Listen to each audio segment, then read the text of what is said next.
Hi everybody. My camera's been messing up, but I thought I would do a video. Tomorrow I go to my very first group get together with people who have Lyme disease as well as I do. I'm really nervous. I'm not really doing well with coping on knowing that I have babesia.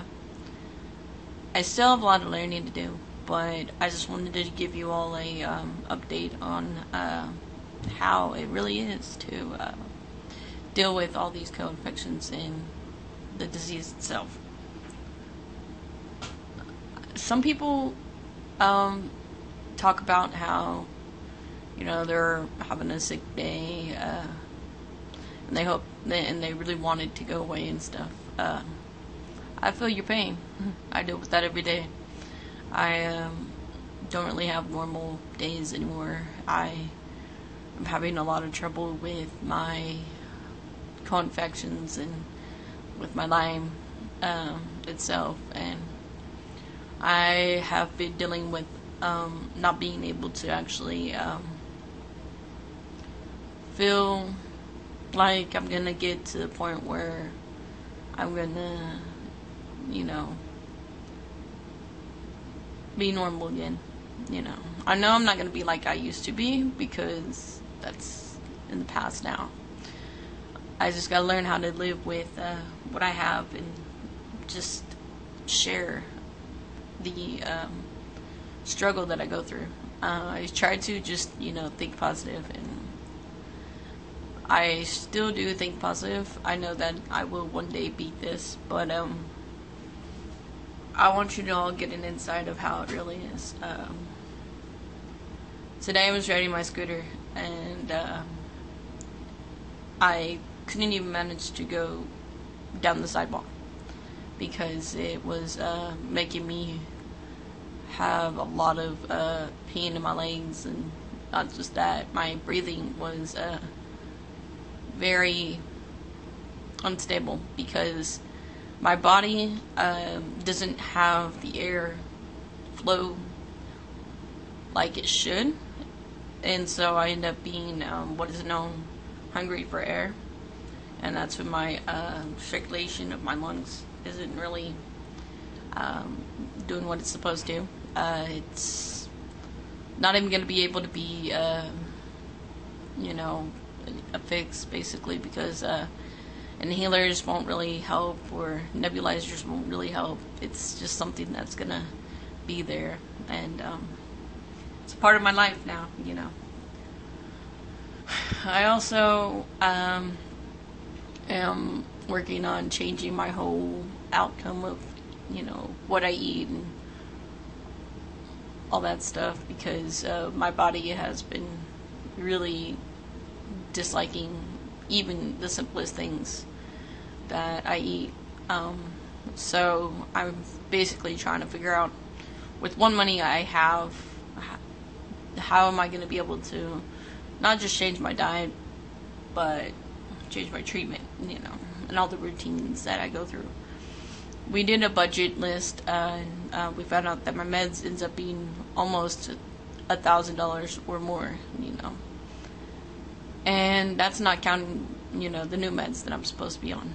I am at the moment not on anything until we can pinpoint what actually does happen. Like, does the antibiotics work, or are we back to square one? And so far, I think that the antibiotics weren't really doing anything, but I'm not a doctor, and unfortunately my Lyme doctor, I cannot see because I can't afford her. We are thinking about trying to come up with some money on my GoFundMe page so I can go travel to Columbia, Missouri, because worst comes to worst, that's my next step in my future, is to have to actually go out to Columbia, Missouri, just to receive some treatment. The government isn't really kicking in anything yet for people who have Lyme disease. So we have to pay out of pocket for all of our treatments, and our meds, even if we have insurance, they only pay so much.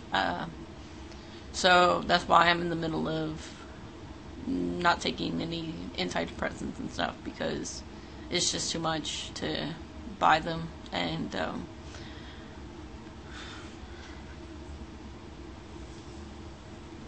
I'm really tired. You can tell my sleep habit is pretty messed up, but it's normal for somebody who has babesia.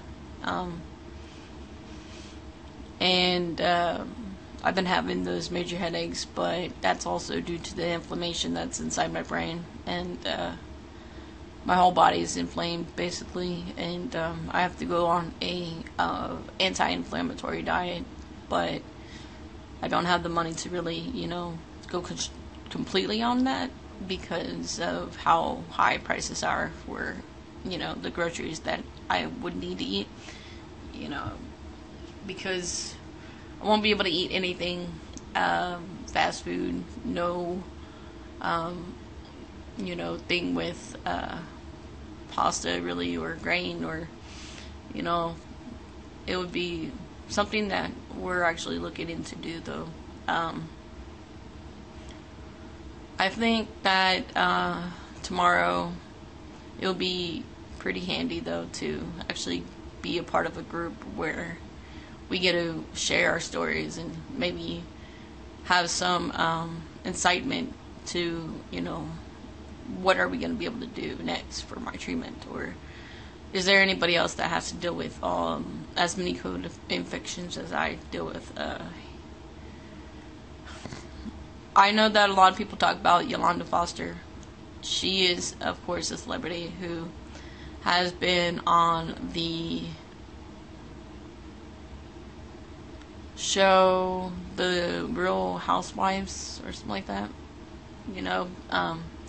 She's very famous, basically, and so is Avril Lavigne. But they can afford their treatment and have a better lighting in their path, which is awesome, because this disease is horrible, and I really wish nobody had it, and I wish myself didn't have it either. But it's making me grow as a person and allowing me to actually be able to help others and educate others. And I have a doctor that is working with me, and he has a lot of respect for me, and I have a lot of respect for him as well. He's amazing, and I can't do anything without him. And of course, my best friend and my other friend, Brenda, and whoever else is fighting this journey with me. I thought I would just share you some things that are completely on my mind, and I really do want you all to know that life may be tough, but it's something to really think about. That's a gift, no matter what comes in your path, all you have to do is continue going. You can make it through anything.